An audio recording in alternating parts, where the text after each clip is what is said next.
શું તમે જાણો છો નાના બાળકોમાં કોમ્પિટિશનની શું ઇફેક્ટ થાય છે? હા, સાચું સાંભળ્યું. કોમ્પિટિશન, હરીફાઈ.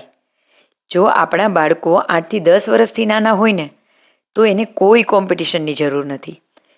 કારણ કે કોમ્પિટિશન છે ને શીખવાની મજાને કારણ કે કોમ્પિટિશન છે ને એ બાળકને શીખવાડતું નથી, એમાં કોઈ સ્કિલ ડેવલપ નથી કરતું, માત્ર એને વિનિંગ પ્રેશર આપે છે.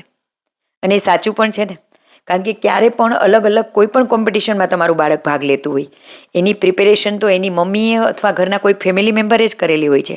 બાળક તો માત્ર ત્યાં જઈ અને એનું કોપી પેસ્ટ કરે છે અને વિનર થાય છે અથવા વિનર નથી થતું. જો વિનર થાય છે તો મેક્સિમમ બાળકને એ થોડા મહિના સુધી જ યાદ રહેવાનું છે, અને વિનર નથી થતું તો એની સાઈડ ઇફેક્ટ રૂપે બાળક ભવિષ્યમાં એ સ્કિલ શીખતા ડરશે. તો આ વસ્તુ થોડી વિચારવા જેવી છે. બાળકને આપણે નવી નવી સ્કિલ શીખવાડવાની છે. જો એને નવી નવી પ્રવૃત્તિઓ શીખવાડતા રહીશું ને તો એ ભવિષ્યમાં મોટા થઈને એ કોઈ બી કોમ્પિટિશન માટે પ્રોપર તૈયાર થઈ જશે. પણ નાના હોય ને ત્યારે એને કોઈ પણ કોમ્પિટિશન આપવાની જગ્યાએ એ શીખવાનો આનંદ માણે, એ ખરેખર એ શીખે અને એને મજા આવે એ પ્રવૃત્તિ ઉપર ખાસ ધ્યાન આપો.